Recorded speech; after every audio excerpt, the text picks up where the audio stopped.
there's some other cool stuff at CES too. If you guys want to check that out at some point, listener, I highly encourage you to look at the latest flying car or the, Japanese toilet seat that rubs your balls in between a or whatever. A toilet game. All that kind of, that's the toilet game, buddy. What's the URL for that, Jake?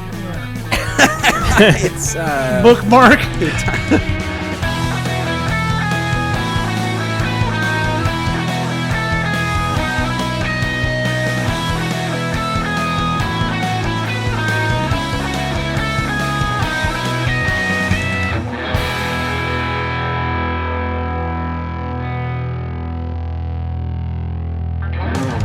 Hello and welcome to Grass Touchers, the show where the three of us pals talk about video games and how much we like them and how little time we have for them. I am Jake. I'm Jared.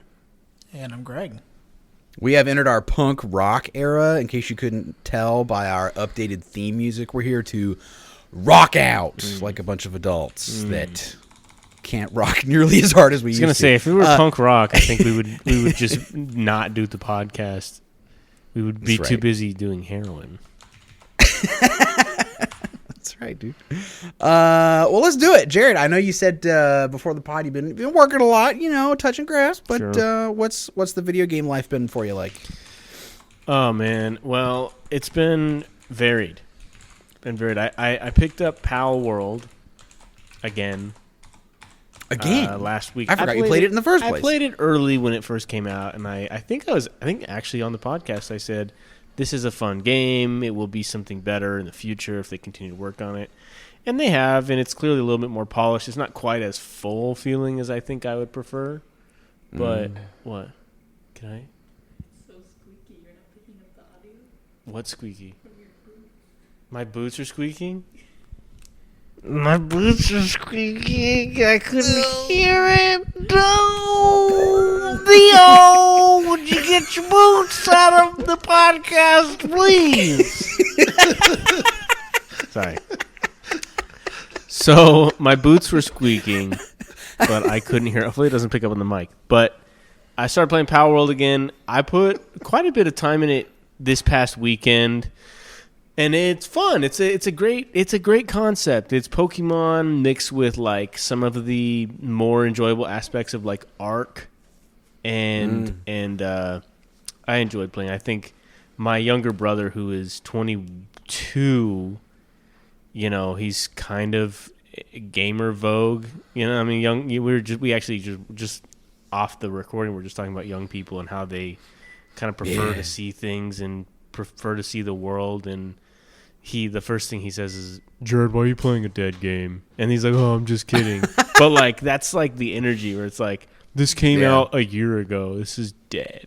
It's like, if it's dead, you're not allowed to like it because you're lame. Yeah. Right. And they just dropped a big content thing on there. I didn't really see anything, the game has kind of a late game, and they're probably improving on that late game, and that's but so they are continuing to build up on that game, and that's great.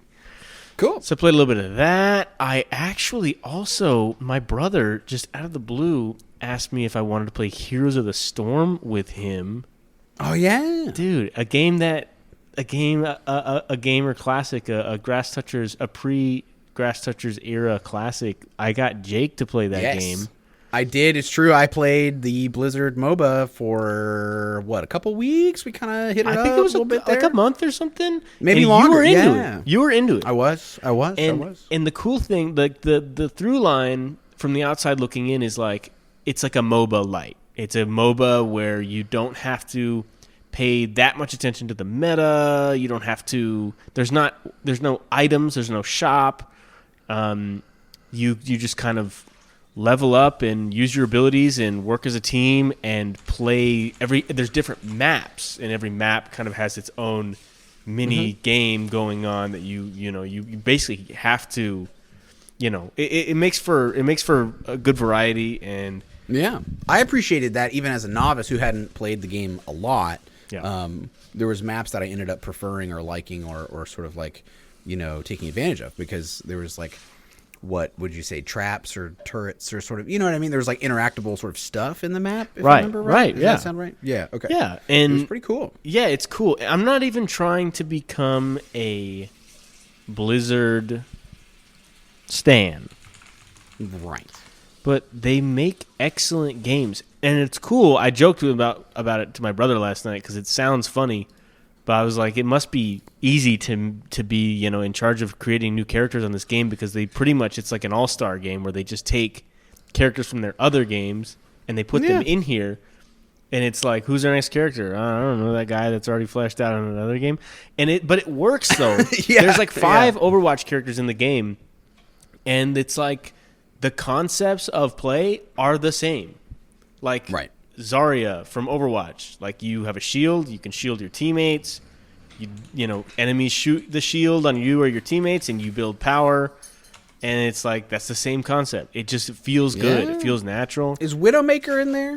A Widowmaker's not in there, I don't think. I was trying to think of who I played, and I remember I gravitated toward at least 1 or 2 of the Overwatch characters because that was another game that I had played, and I could kind of key into their playstyle. Right. Lucio, Zarya, Anna, Junkrat, and then I think Hanzo. Anna. I think it was Anna because I liked having a little bit of range and being able to heal. Yeah. I think. Yeah, that's her thing. That's actually who I've been playing as this week.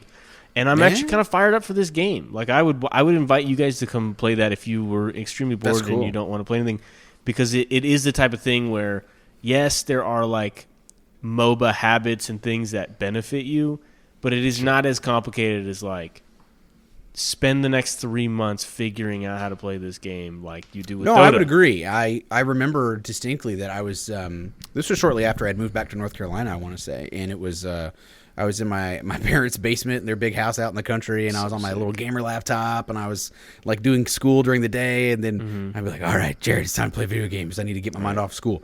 And we're like, boot it up, dog. And we had a moment and a half with our old pal Siege, which the 3 of us and Phil were taking on head first.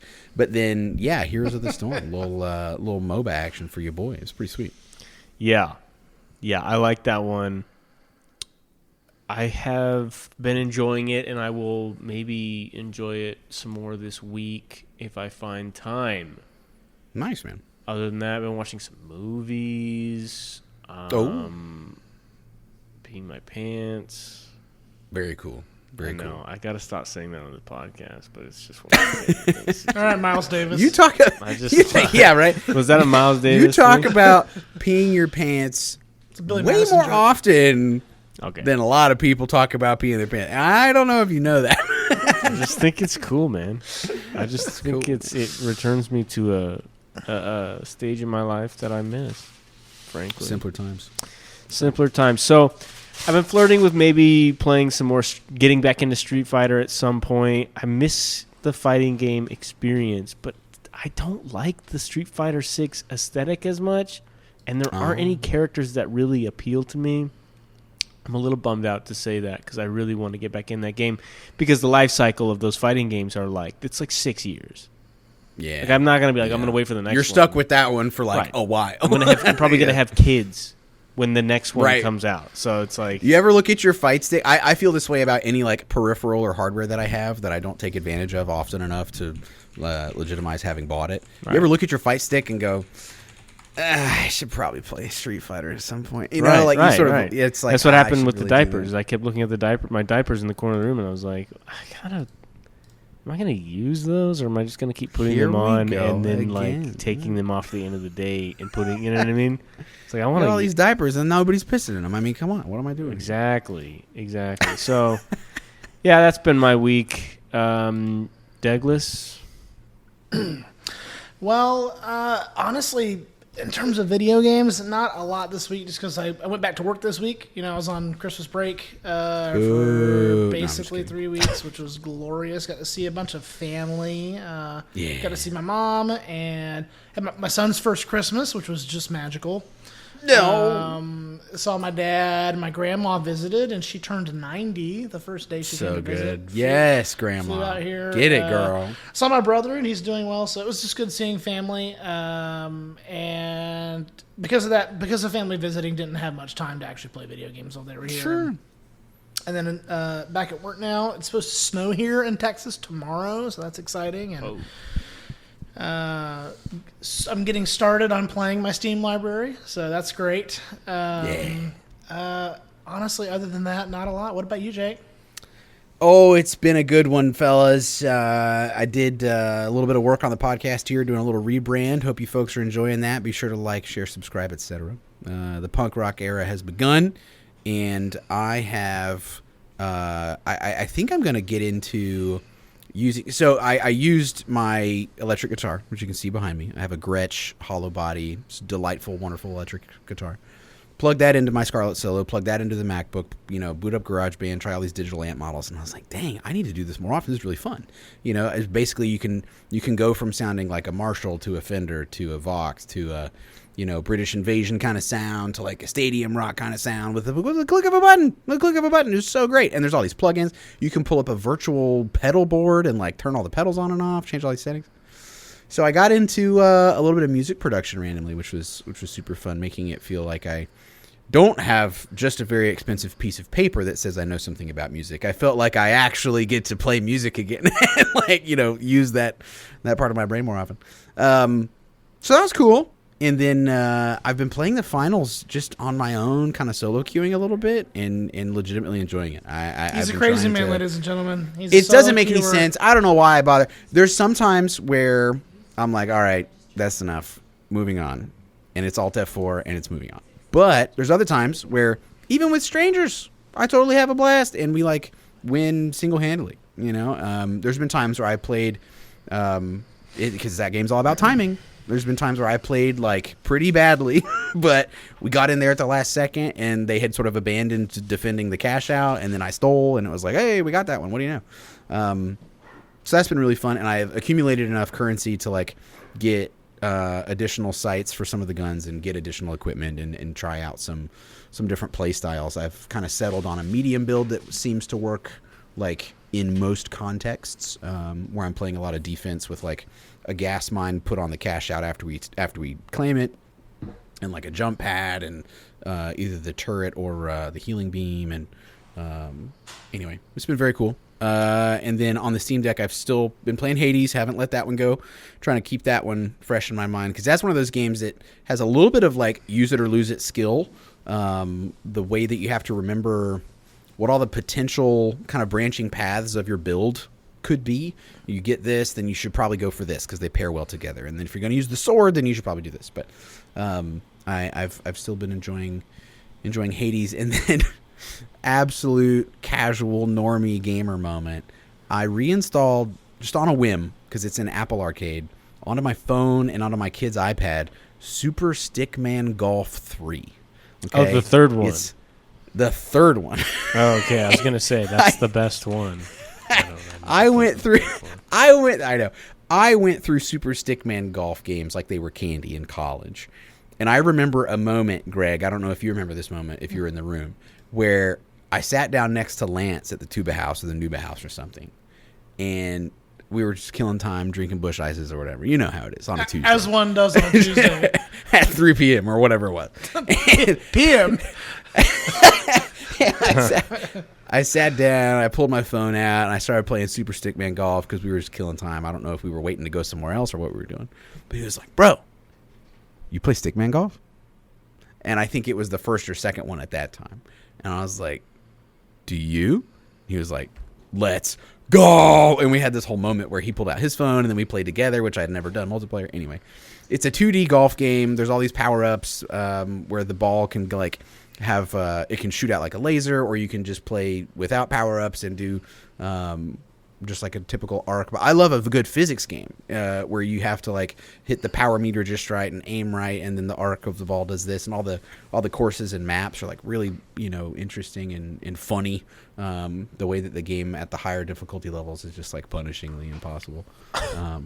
So I played that. It's a great toilet game, dude. I'm back onto that for my casual stuff. Is that a thing that people say? Toilet game? Do you not? Are you joking right now? No. I'm all saying, those gotcha games that you've played exactly, and you don't hear what I'm saying when I say toilet game? As soon as you said it, I knew what you're talking about. I'm just wondering, is that a thing that people are saying now? Am I going to see an otaku or a Kotaku article that says top 10 toilet games to run away from your in-laws with during I the might holidays or regret something? this, but I'm gonna Google top 10 toilet games. It's gonna bring up games that are you play in your toilet, dude. You're gonna get it's that is a toilet top game. toilet. If you know what I mean. I want to see this too. PocketTactics.com, the best toilet games, r/Android gaming. Looking for a toilet game? Android gaming. Yeah. Amazon.com, toilet games for bathroom. Don't think that's the same thing. Yeah, there it is. Pong toss. It's a guy sitting on the toilet. See, this is crazy. Somebody owns a miniature business. cornhole for when you're on the cornhole. This is very disturbing. So yeah, man, toilet games, they're a real thing, and everybody should have at least a couple in a rotation. It's pretty sweet.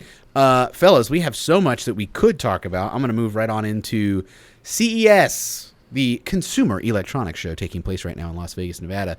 The main thing we got to talk about, because everybody's talking about it, is the NVIDIA 50 series graphics card. Some of the benchmarks have been unleashed on the world.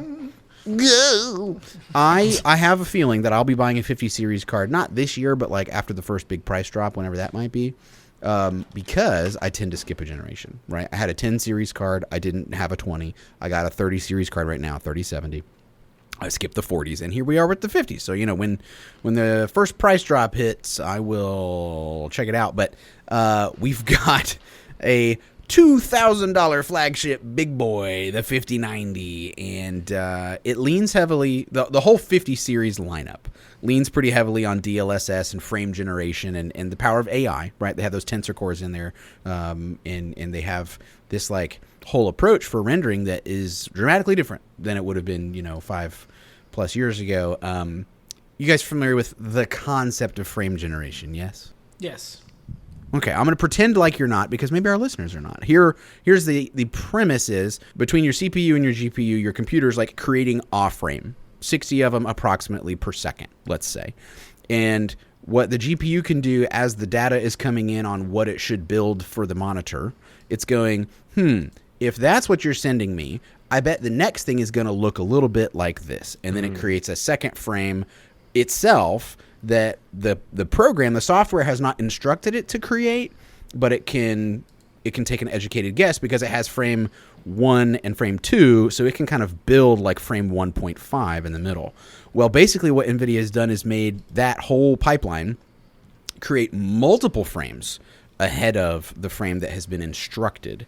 So instead of filling in frame 1.5, so you've got 1, 1.5, 2, now you've got like frame 1, frame 1.1, frame 1.2, frame 1.3, and I'm not sure what the number is. I'm sure it varies, by software and by which graphics card you're using, but they're able to create multiple frames in between the actual instructed frames. Not to mention things like super sampling and DLSS that kind of polish up things and increase your frame rate.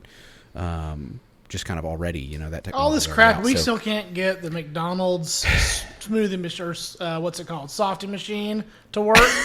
Ice cream machine at McDonald's can't fix that, but we can. We can put a man on the moon. We can generate 10 frames in between every frame, and there's no way that your local McDonald's ice cream machine. My main concern though is that what if artificial intelligence, what if AI becomes gay AI? And it tries, and it makes, and it puts gay pornography in between those frames and makes me gay. That's what I'm Mom, worried it about. wasn't me. It's this graphics card. It's this graphics card. It's my 5090. Yeah, well, the search bar says Big Goth 69. Right. Stop bringing men over to my house. That's all I'm asking you to do. I didn't type. My GPU did. Yeah, it filled in 9 frames before I could even type in Super Hentai Warriors. I always get a solid 69 frames per second. Whoa. So the 50 series looking pretty sweet. There's just a gargantuan leap between the 5080 and the 5090. The MSRP right now for the 5080 is a solid grand, but the 5090 is double that. Oh, that's it. So, as I know, it's actually like I thought it'd be worse for sure.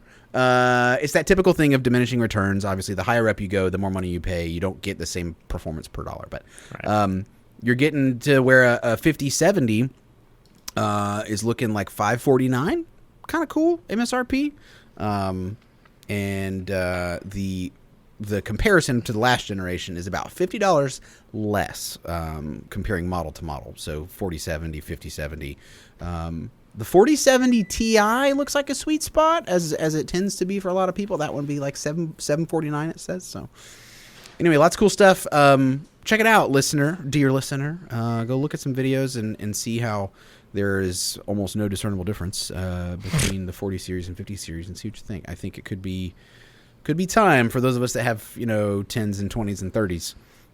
If you got a 40, you might want to sleep on it, as a lot of people do.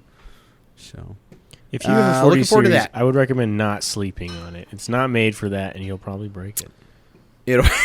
That's right. If you put it under your pillow, it'll be nice and toasty and warm, and you'll wake up dead because it'll light your house on fire. Yeah. The power draw is a lot less too, by the way. I don't know if you guys have checked that out yet. Per performance, by performance, I mean to say. So you could do more with less power potentially. Up from model to model is actually 4090. Yeah, it's actually more. The 4090 is 450 watts, and then the 5090 is 575 watts. And if you know anything about the power connectors that go to these suckers, there's already been a lot of warranties and stuff catching fire, and power cables that go from the power cables that go from your PSU to your actual components. Some of those bad boys are faulty and melting and stuff. So hopefully they've got some solutions in place. I'll be interested to see what the actual manufacturers, Gigabyte or Asus or whatever, when they get their hands on it, what they'll come up with. So there's some other cool stuff at CES too. If you guys want to check that out at some point, listener, I highly encourage you to look at the latest flying car or the Japanese toilet seat that rubs your balls in between or whatever. A toilet game, all that kind of that's the toilet game, buddy. What's the URL for that, Jake? It's bookmark.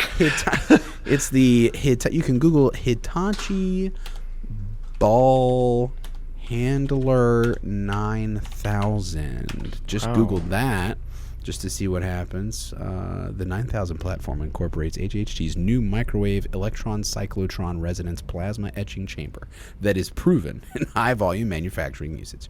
Nice, dude. I think Hitachi might not exist anymore. I think they merged with their upper brand Metabo. Why do I know that? Because I was looking at power tools the other day, and you are a man's man. Sometime you know that. Well, I need them. I need looking them at for power work. Tools. I was looking at power tools for my business where I do man. I Google search power tools to see what those are. Power tools. That's so good. Browsing history just says power tools. That's right. That might be somebody who's on the verge of serious mental breakdown. I'm going to look up real quick most useless CES announcements.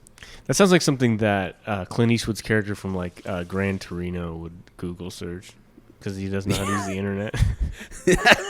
He just wants to make fun of the How to get rid of Asians with power tools. these. That's all I got in my garage. That's right, dude. Hey, here's a cool segment. Dag, take it away. So, I was thinking about this over Christmas break, and this dawned on me actually, right, maybe New Year's Day. I was thinking, for three guys who like music and like video games, we haven't talked a lot about video game music on this podcast. So right. I distinctly remember us talking one time about how much the Toy Story game for Super Nintendo, how much that album slaps. Yeah. And so I started thinking, I kind of want to hear what the guy's favorite video game music is. And I thought it'd be cool for us to play, and obviously, Jake, you can edit this in if you want. Obviously, there's some. I might find little clips. I'll find little clips here and there. I think I've done that kind of thing in the past. But I thought we could link them to each other. If you guys will send me that, let's do it this way. If you'll send me the links, I'll just keep sharing my screen like I have been, and I'll pull up the stuff that you asked me to. Sounds if you go great. find probably YouTube or whatever, just go track it down.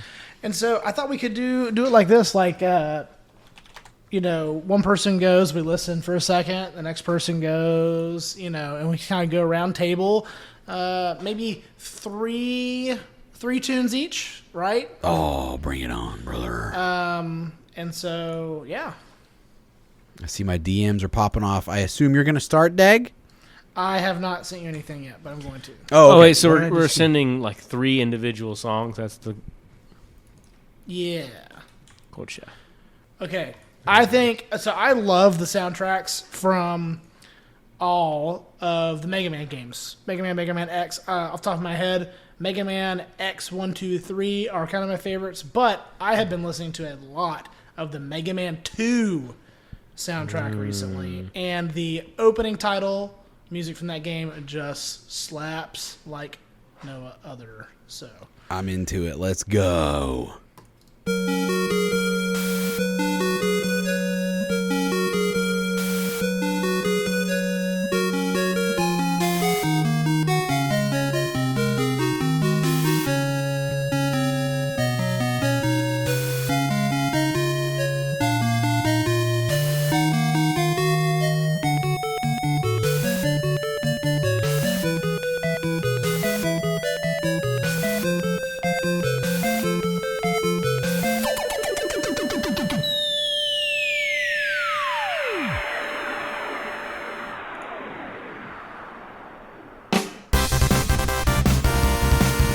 Yes, dude.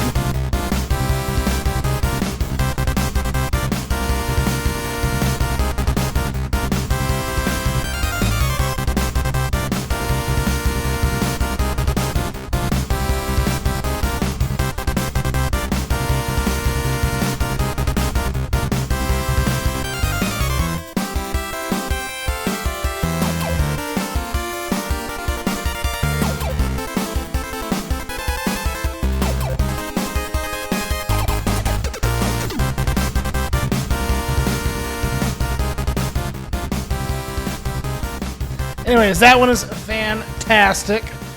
That's Just so so good. good. I love that main lick that comes in. It's so good. That's very good, and if you get a chance, that entire that artist, the Greatest Bits, they've kind of remastered a lot of video game music, and all the stuff is on Spotify. And they've done the entire Mega Man 2 soundtrack. All the bosses have their own unique stage themes and all that stuff, and it's all on Spotify. So if you ever get a chance, something cool to get on your Peloton treadmill and listen to at 5 o'clock in the That'll morning. make you do some running. Yeah, dude. I like that. Jared, you got one on deck, or do you want me to go? Yeah, I got one. This right. game kind of took me and my brothers by surprise. We turned it on one day as a joke, playing it, and the soundtrack is just so catchy and fun and original and goofy. Piku Niku. This is one of the... I meant to actually link... Do you want to do the other one? I think that was the one that I was Geysers. trying to do. This funky little thing. But the game has a ton of original, fun tunes that, like, a great song can make or break a moment, a scene in a movie, and certainly a good soundtrack can make an okay game great, in my mind. Oh, absolutely.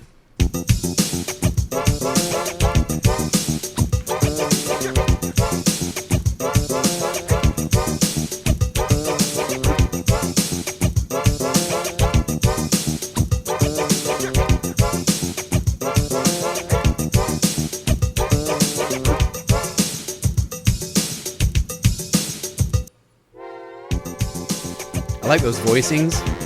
Not to be too much of a music nerd, but you did ask for it, the three of us. Those really tight voicings, Greg, that have like not cluster chords, right? But the fact that they have the what is that? Like an inversion of like a dominant 7 chord or whatever, how it's real close together. Mm-hmm. It's pretty good. I like it. That's cool. Funky. I'll go. Yeah, extremely. I'll go with spoiler if you haven't dug into Mass Effect 1 title music, dude. Oh. the way that this is 1 hour of the Mass Effect main title screen. I could go to sleep to this. Right. I could to this. Whoa, dude, this did put you. I was in space. As soon as this turned on, I was in space. I was like, oh shit. If this doesn't sound like space, I don't know what does. Right. Truly.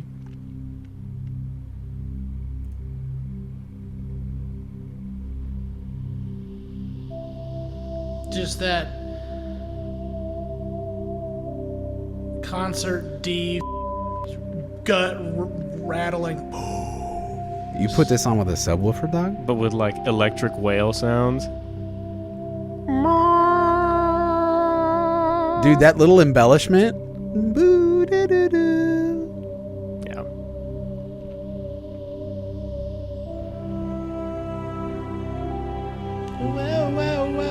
Check this out. Check this out.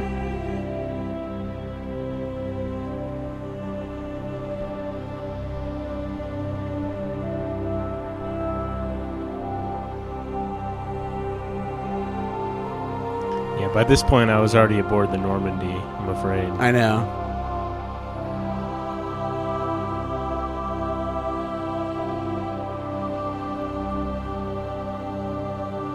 When does this play? Does it only play on the title screen or?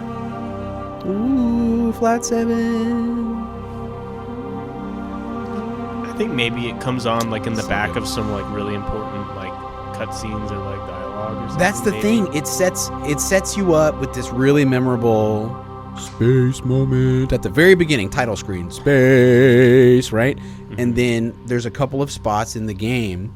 In a cutscene where that does come in, and that's kind of the. It's not a theme in the sense of like Zelda, where it's like. It's just that it's this. It's more of an aura or a vibe than a easily pluck it out sort of melody, and when that vibe is happening in the game, it's very impactful. I think they so really nailed the. Yeah, they really nailed the sci-fi sort of pad and like. Gentle kind of floaty melody thing. Very cool. Very zero G. That's awesome. It's very cool, man. Very cool. All right, that's one each. Let's keep it rolling. What else we got? Final Fantasy VII. There's like 1,000 things from that How did I soundtrack that I could play for you. But I think knowing Jake and his disdain for Final Fantasy. No, it's not a disdain. I can't have a disdain for something I've never played. I just, it's not something I bought into. There is a collection. I'm sending you a link. There is a collection of tunes from that soundtrack done exclusively on piano. And this is my favorite. This is my favorite slow tune from that game called "On Our Way." Beautiful.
Yes, dude. That's really good. Oh my gosh. I'm gonna have to check that out more. That's freaking good. That is talk about something that you could analyze from a music theory perspective and get real nerdy on. Lots of motion, lots of secondary is it secondary dominant? Secondary and dominance, lots of modal mixture. Modal mixture. I remember these things. I paid a lot of money for that degree. I haven't forgotten. Somewhere far off in Greensboro, North Carolina, Adam Ricci is just blowing his right now.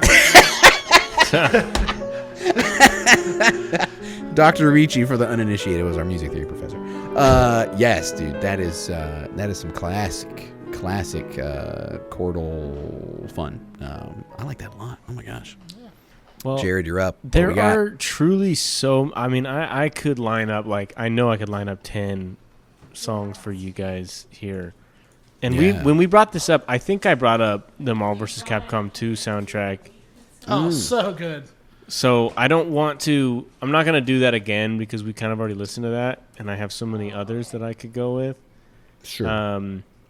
So let me drop this in here. This song, I actually can listen to for real. Sonic the Hedgehog was a great game on its own, a great platformer, but this song is like so intense. There's so much energy, and it's kind of scary. When I was a kid, I was like, the aquatic zone was like kind of scary anyways because you can drown. Yes. And and I was like, I hated seeing Sonic drown, but this song is extremely cool. I just like this one.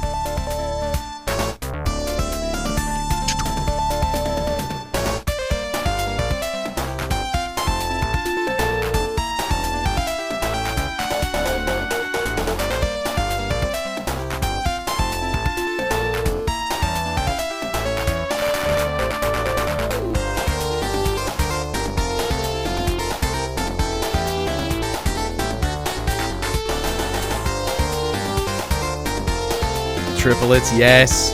Kind of loops at that point, but yeah. Oh, dude, that's so good. I have to out myself as a filthy casual. I've never heard that ever in my life because I've never made it to the Aquatic Ruin Zone. Oh my gosh. I was lucky to finish Chemical Zone 2. Are you kidding me? It's hard, dude. Sonic is a hard game, and if you didn't grow up with the Sega Genesis or whatever, then like there's a good chance that you missed out, and I am clearly in the missed out column for sure. There is a game that I played on. I'm struggling to remember if it was the DS or the Game Boy SP. I'm gonna say it was this one.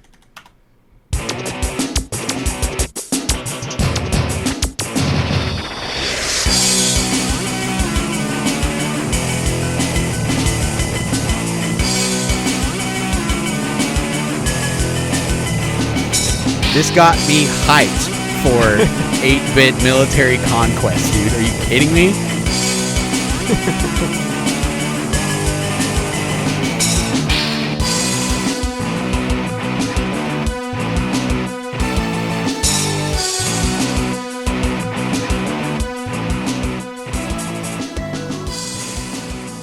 It's not like blow your brains out good, but it's like pretty good, and the vibes were right.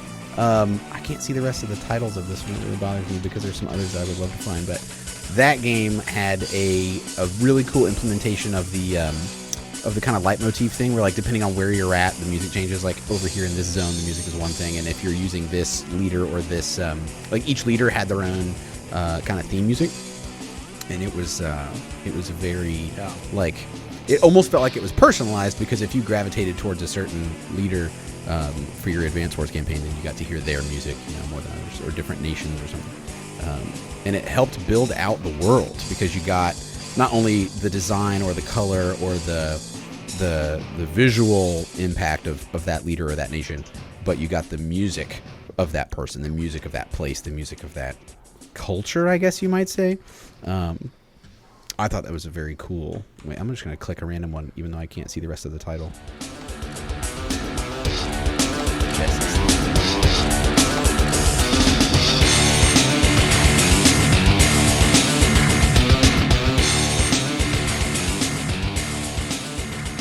Kill them in the name of. Yeah, it's like this Beastie Boys, like sort of choked like sound. You won't do what you tell me.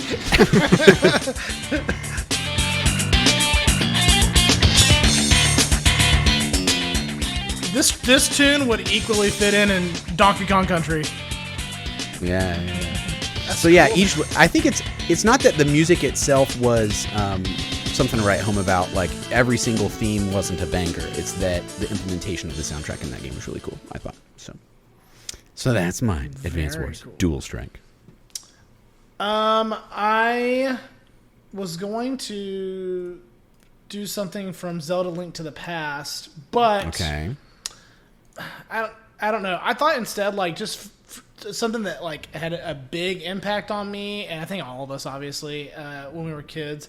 The soundtrack to Pokemon Red and Blue. Just, like... Dude, I almost picked that. Yes. Talk about, like, revolutionizing the way that, like, kids... I mean, Pokemon, I think, was really pretty instrumental in... making video games cool to the masses, right? And so, anyways, the Wild Pokemon Battle theme from Red and Blue, which I'm going to link. Okay. Again, our friends at The Greatest Bits have remastered it. Oh, yeah. And it's just so good, dude.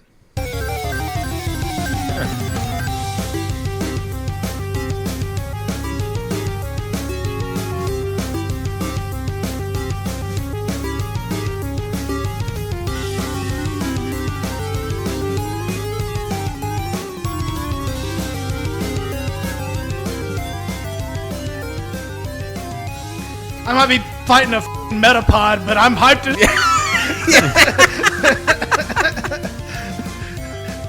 What? It used Silk Shot.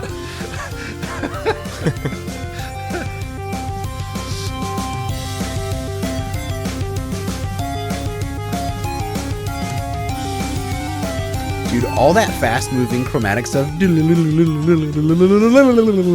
So hype. And the way that, again, the leitmotif of it all, like, the same music, and I'm sure this changed over time. Like, if you fought a legendary Pokemon, maybe it'd be different. But the battle theme would be pretty similar, if not identical, kind of no matter which Pokemon you were fighting. But it hit different when the stakes were higher. Like, unless you're using the missing no, like, exploits. I've only got but so many Ultra Balls, or I've only got but so many, shots at this. But I'll have to restart if this legendary Pokemon kills all my guys. Like, I'm gonna have to white out and I'll have to start over at the Pokemon Center. Oh man, I hope this goes okay. Oh, I got him. He's asleep. Oh, I got it. The hype behind a wild Pokemon encounter is like not to be missed. So good. Well, like that leitmotif you're like talking about in that through line, for all the Pokemon stuff. Like, this is from, I just linked Pokemon Black and White, which is a game from much later in the franchise, and how similar it sounds.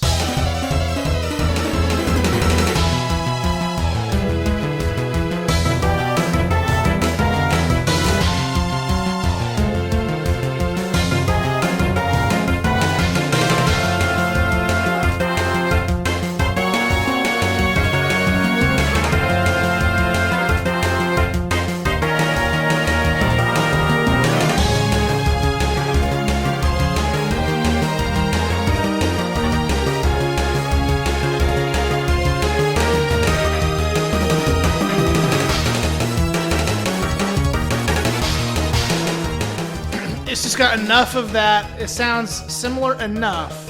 Yes, for sure. That was one of the cool things about the Pokemon games as they would iterate through the generations, is like everything was a variation on a theme because the OG was as good as it was, and they would add more, more voices for one thing because the technology improved. So you could do more than 3 voices. But it kept doing the same thing. It's like if they told Nate Smith to do something different with the original Pokemon song. That drummer is going all over the place, man. It's just funny how they do crazy stuff and just kind of like subvert the the original whatever. Dude, yes. Jake, you gotta play that Streets of Rage that Jared dropped in the chat. Yeah, here you go. That's not his official pick, but it's.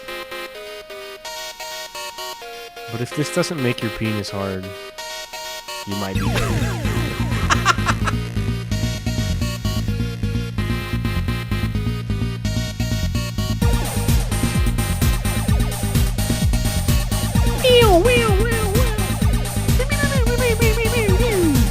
Dude, this game was so hard back in the day. 92. You didn't play this one either. You didn't have Sega Genesis. No, I didn't. Dude. that driving like club beat Yes. Eurobanger thing, dude. And you're Yes. playing the game. The game is where you beat up guys, and you're just like, come on, you're making it too easy for me. It's just so awesome.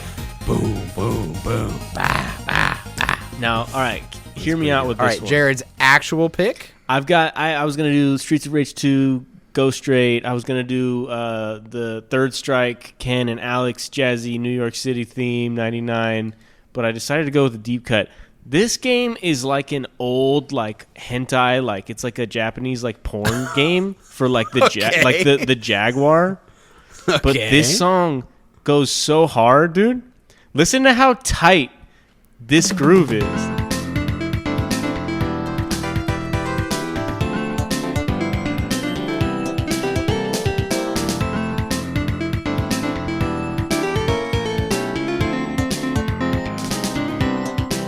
Just imagine you're Japanese and you're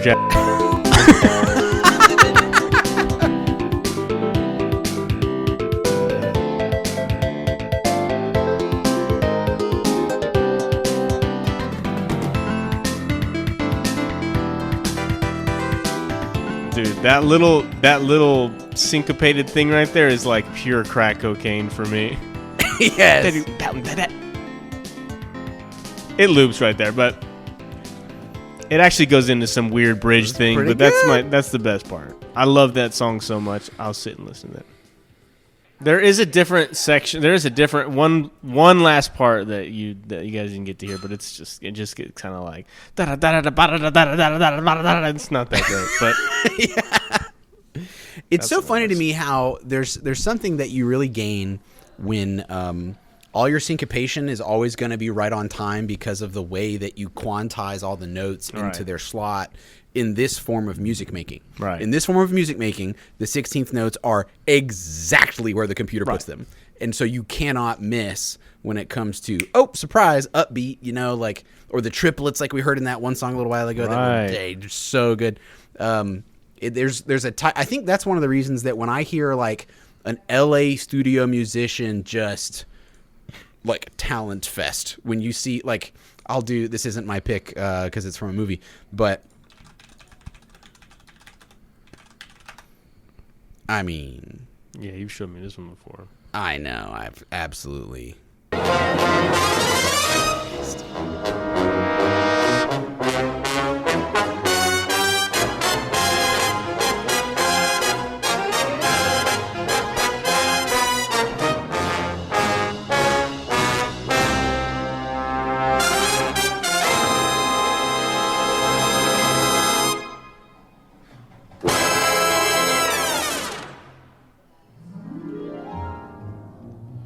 Unreal. Yeah, And those guys, they make like the most money, right? Of all the musicians, they're the ones. You know, the LA studio musicians are always going to be crushing it, and they are freaking metronome tight. Right. But it's that kind of precision that you'll always have when you're making, 8-bit, 16-bit, like, computer generated stuff. So, man, you guys have really made it hard because I have to go last after all of that, and it's gonna be a tough one. I'm gonna go for the. This is hard. We can do a bonus round, by the way, because I got another one queued up. So. Oh, I just bet you do. This was your idea, so you're at an advantage. Yeah, I got one. If you want me to run one real quick, Jake. Okay, well, I'll say this. It sounds silly because it's a game that Jared has recently expressed a distaste for, and that I seem to be hopelessly addicted to. Oh my gosh! But the thing about the finals is, the music is like pretty good, and It is. I really like when you boot it up, and it's different from season to season as well. When you boot it up, it's like pretty good.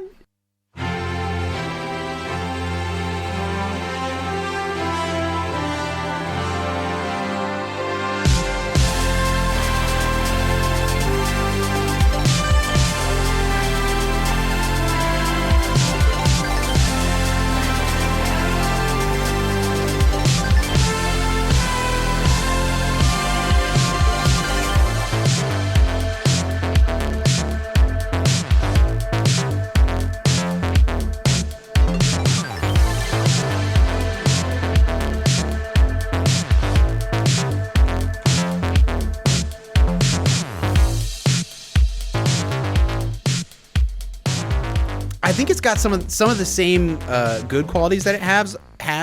It's emulating the games that we've been linking, right? It's got that the like chimey sort of coins sound, that little sound, and then the way that things are right on time, and the synth kind of like drums, you know.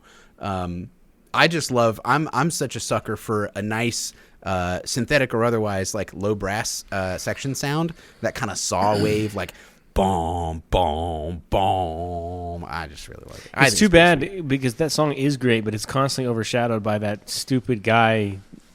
Oh, well, you're in the finals. Oh, the little drummer boys, the Kingfisher suffer another team wipe. Yes, I know. I think you can turn those AI generated freaking voice lines off, and I just might have to. There was one recently where they decided to highlight the achievements of like whoever had the top score in a whole season. They took their username and fed it to the AI voice generation, and it for a while there, it was like a day and a half maybe that I noticed it. They would say like, that's the kind of intense gameplay that TTV Scroy was known for last season. Oh, I bet that play was inspired by TTV Scroy.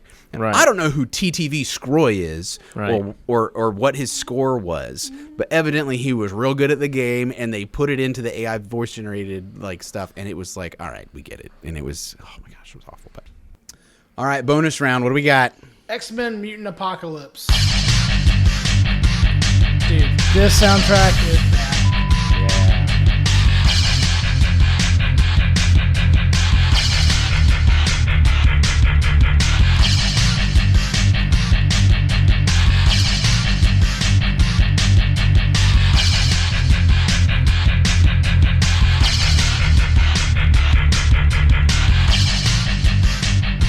Dude, that synth up there with the vibrato.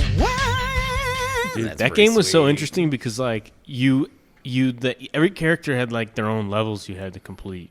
It was super hard. It was really hard, dude. Okay. And once you beat all of the character levels, which I only did like one time ever, so you had to like beat a level as Psylocke, beat a level as Wolverine, beat a level and each of them had their own unique levels with their own unique powers and unique bosses. Right. And then once you beat all of those, you fought another boss, but you could choose your character, right? And then I think you had to play new levels with all the characters all over again. Like it's just it was a really hard game. Another one I slept on. It rocks hard though. Okay, I got my last one here. All right. This game probably weirdly, I don't think this game gets talked about at all. Back when it dropped back in the day on Xbox, it was on the marketplace. It was not a full AAA release, but it was a ton of fun. And this song, I just remember playing and just being filled with joy. It was just like I was just like this. It was just it was a great moment. It was just like, dang, this game is for real. Dude, I tried to get into this with some pals one time. Yeah, and it was awesome because we were all playing. It was all four of us on one screen, just hanging out, dude. Castle Crashers, ladies and gentlemen, the forest theme.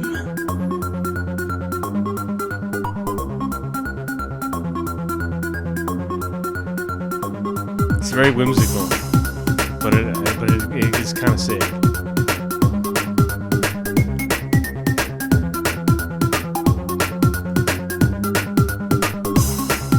Yeah.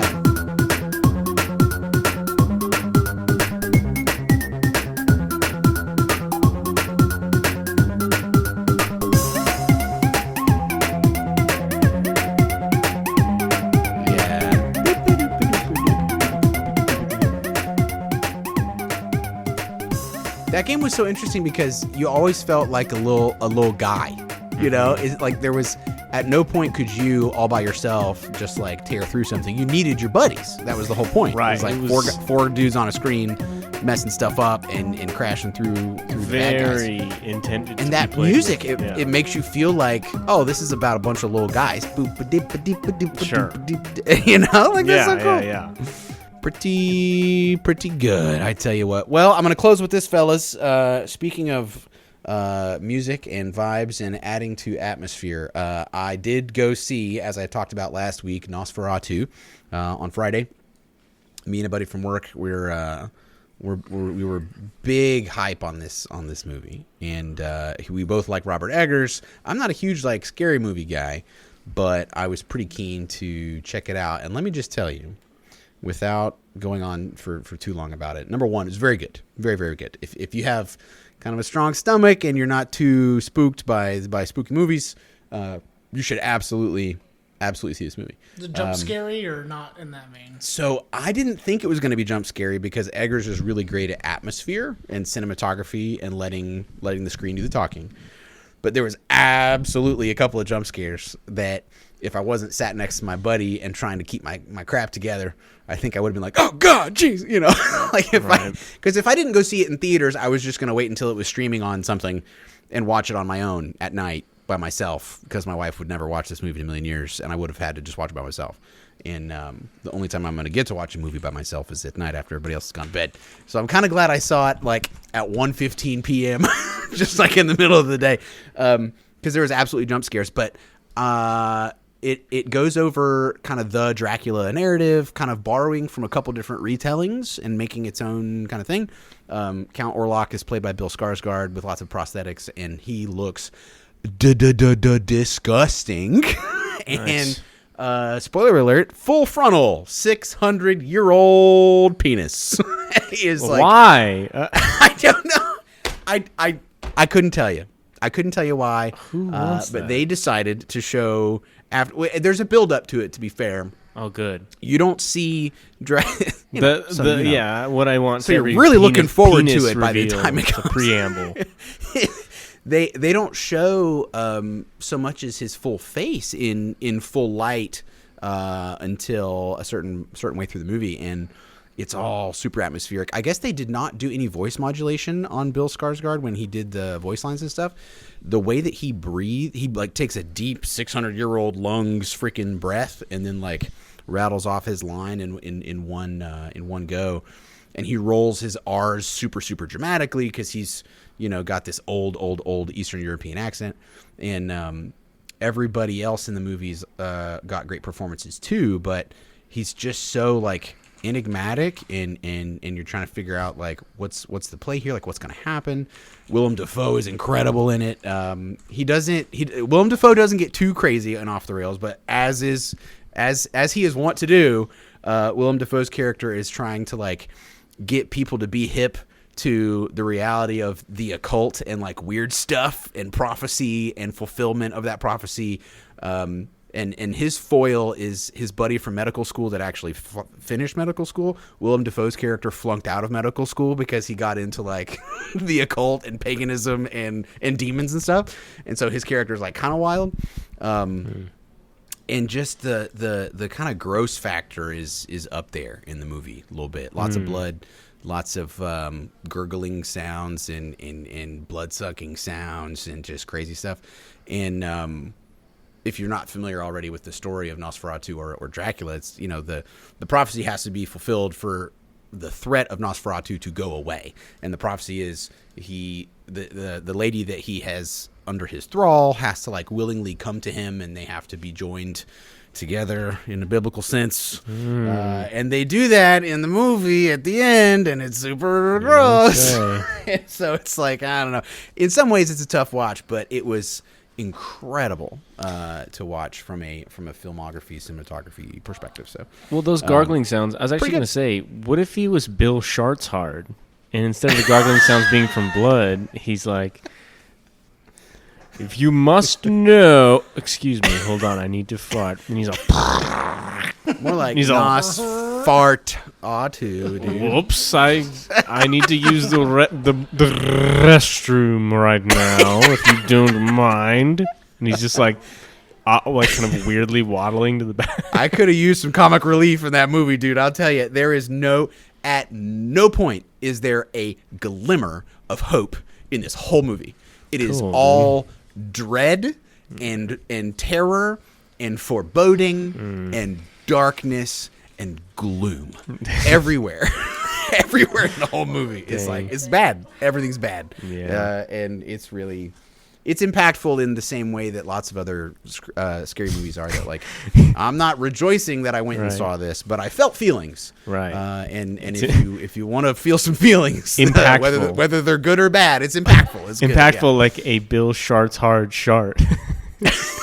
hitting Yes, hitting the trousers. yeah. DEFCON 9 sharding, Oh. dude. Really, really wild stuff. Deathcon. DEFCON. That's right. Well, that's going to do it for us this week here on the Grass Touchers. Thanks so much for tuning in. I hope you check out the Instagram, the YouTube channel, subscribe and like and share. Let people know that Grass Touchers is the thing, that you're a real one, that you don't have 80 days worth of game time on Rainbow Six Siege. Let people know that you are a normal human being who enjoys video games and also has a life. And until next week, don't forget to get out there and touch some grass.